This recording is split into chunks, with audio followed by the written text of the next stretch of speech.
देता। 3 साल की बच्ची का ये मानसिकता कहां से आ रही है लोगों के दिमाग में कि जिन बच्चियों को हम नवरात्रि के दिन में पैर धो करके और उनको माँ बोल के प्रणाम करते हैं, उस 3 साल की बच्ची के प्रति भी किसी मन में हवस आ सकता है, वासना आ सकता है। किस मानसिकता की ओर हमारा समाज जा रहा है? दोस्त के द्वारा, यानी कि अयान अहमद के दोस्त के द्वारा नेट में वायरल कर दिया जाता है। आप सोचिए कि एक 19 साल का लड़का 350 वीडियो अगर बनाया है तो 365 दिन उसका यही काम है, तो मिला करके खिला देता है। तो सबसे बड़ा बात है कि इसको केवल आप रेप का एंगल से देख रहे हो। ड्रग्स कहां से आया? ड्रग्स कहां से आ रहा है इतना? झारखंड में 42 युवा, जिसमें ज्यादातर विद्यार्थी थे, उनको जेल भेज दिया गया। किसी ने प्रश्न नहीं उठाया। यानी कि बलात्कार करने वाले घूमते रहेंगे और उसका विरोध करने वाले जेल जाते रहेंगे। पूर्ण राष्ट्र के प्रत्येक नेता करते हैं, परंतु महिला सुरक्षा के लिए कितने लोगों ने रोड में उतरने का काम किया और कितने लोगों ने समर्पित भाव से केस को अंतिम समय तक ले जा करके और पीड़िता को न्याय दिलाने का काम किया। आज प्रेस कॉन्फ्रेंस हम लोग कर रहे हैं केवल यह प्रश्न पूछने के लिए कि आप लोग आकर के भाषण तो दे देते हैं, भाषण देने के बाद कि अपराधियों को पकड़ा जाना चाहिए, अपराधियों का अरेस्टिंग होना चाहिए, अपराधी अरेस्ट भी हो जाते हैं बहुत सारे मुशक्कत के बाद, लेकिन कौन सा कानूनी दांव पेच खेल करके वर्तमान के जो अपराधी लोग हैं अपने आप को बचा लेते हैं। अभी एक डॉक्टर के साथ, उनको डॉक्टर ही कहेंगे, अभी वो ग्रेजुएशन अपना कंप्लीट की है, दांत की डॉक्टर बनने वाली थी, ग्रेजुएशन उनका कंप्लीट होता है, उनको उनकी ही एक सहेली बोलती है कि हमारा जो है बर्थडे है, आप पार्टी खाने आइए। और पार्टी में वो बहन जाती है और वहां पर दानिश उसको एक पिज्जा में और केक में पता नहीं किसमें ड्रग्स मिला करके खिला देता है। तो सबसे बड़ा बात है कि इसको केवल आप रेप का एंगल से देख रहे हो। ड्रग्स कहां से आया? ड्रग्स कहां से आ रहा है इतना झारखंड में, और उसका प्रयोग किस क्षेत्र में किया जा रहा है, या सोचने और समझने की आवश्यकता है। उसके बाद फहाद और सदाब दोनों मिलकर के जो है उसका रेप में समर्थन करते हैं दानिश का। और बच्ची ने खुद स्टेटमेंट दिया है कि जब मुझे ड्रग्स दे दिया गया तो मैं थोड़ा भी होश में नहीं थी, दानिश मेरे पास आया और मेरे साथ गलत व्यवहार करने का प्रयास किया, मैं इतने नशे में थी कि मैं विरोध नहीं कर पाई। ये पीड़िता का बयान होता है, और वो विरोध भी नहीं कर पाती है। और जब उसका सुबह नींद खुलता है तो वो देखती है कि पूरा बेड में जो है ब्लड बिखरा हुआ है।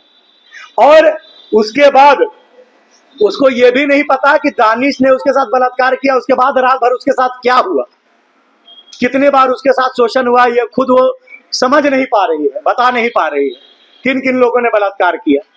कल कोतवाली थाना क्षेत्र में 15 तारीख को एक 3 वर्षीय बच्ची को एक आदमी जो उसका स्कूल के बस का ड्राइवर था, जिसका नाम मोहम्मद इरफान है, वो बलात्कार कर देता। 3 साल की बच्ची का ये मानसिकता कहां से आ रही है लोगों के दिमाग में कि जिन बच्चियों को हम नवरात्रि के दिन में पैर धो करके और उनको माँ बोल के प्रणाम करते हैं, उस 3 साल की बच्ची के प्रति भी किसी मन में हवस आ सकता है, वासना आ सकता है।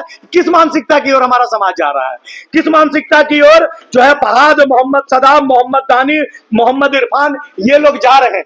इसके बाद अयान अहमद, सभी को जानते हैं कि 180 एक 19 साल का लड़का 180 बच्चियों के साथ न केवल उनका शारीरिक शोषण करता है, जिसमें मैक्सिमम लोग नाबालिग थे, बल्कि लगभग 350 से अधिक वीडियो भी बनाता है। कितने वीडियो को उसके दोस्त के द्वारा, यानी कि अयान अहमद के दोस्त के द्वारा नेट में वायरल कर दिया जाता है। आप सोचिए कि एक 19 साल का लड़का 350 वीडियो अगर बनाया है तो 365 दिन उसका यही काम है, सुबह से रात तक केवल ज्यादा से ज्यादा बच्चियों को बहलाना, फुसलाना, अपने प्रेम जाल फंसाना। और फिर जब हम लव जिहाद की बात करते हैं तो लोग बोलते हैं कि नहीं, ये तो प्रोपेगेंडा है। ये नाम क्या है? मैं फिर से नाम ले रहा हूं, मोहम्मद दानिश। कौन है मोहम्मद दानिश?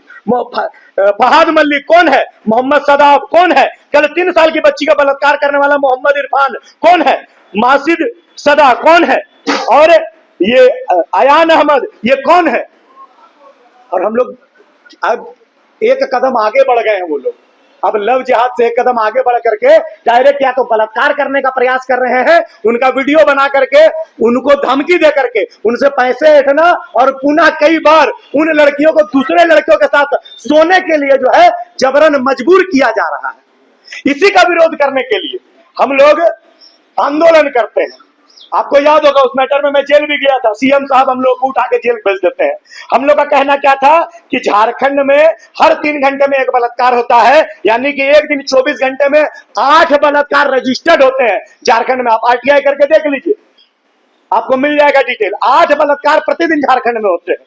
इसका विरोध करने हम लोग जाते हैं। 9 नाबालिग बच्चे, अभी एक नाबालिग बच्चे के साथ कुछ गलत हो जाता है तो सब छापने लगते हैं। ये कितने लोगों ने अपने चैनल के माध्यम से दिखाया या पेपर ने छापा कि 9 नाबालिग बच्चों को जेल भेज दिया गया।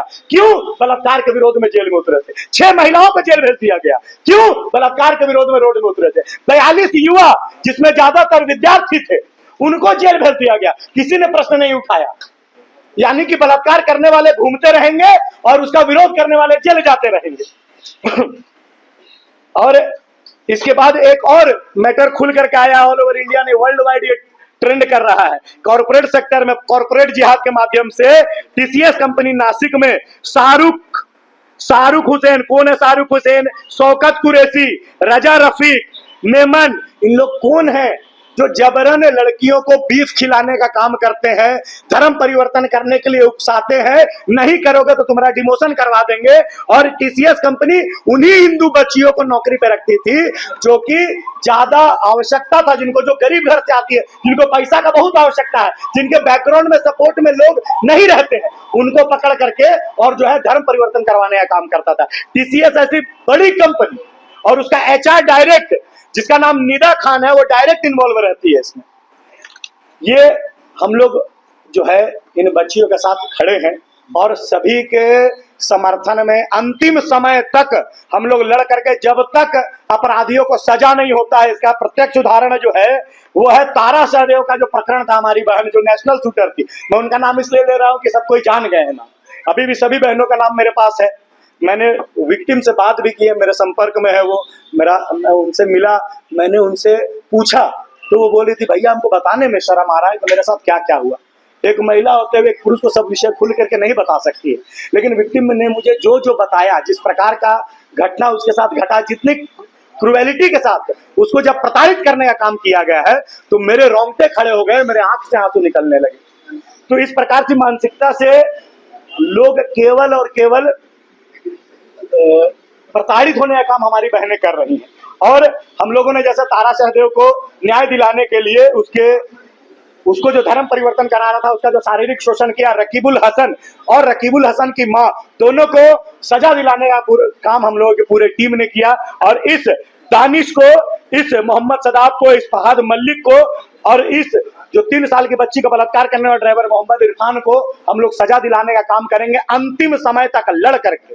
ये हम लोग आपको वचन देते हैं। और अगर इसमें कोई त्रुटि होती है, अगर अपराधी बच जाते हैं, जो एक और अपराधी अभी तक पकड़ा नहीं गया उस बच्ची के केस में, अगर वो नहीं पकड़ा जाता है तो पुनः हम लोग रोड में उतरने का काम करेंगे और इतना बड़ा आंदोलन होगा कि पूरा भारतवर्ष उसको देखेगा। लेकिन याद रखिएगा, उस आंदोलन के बाद भी अपराधी भले पकड़े नहीं जाए, लेकिन हमारे ऐसे कितने क्रांतिकारियों को, कितने महिला और नाबालिग बच्चों को जेल में भर दिया जाएगा, यह आप प्रत्यक्ष रूप से देखिएगा।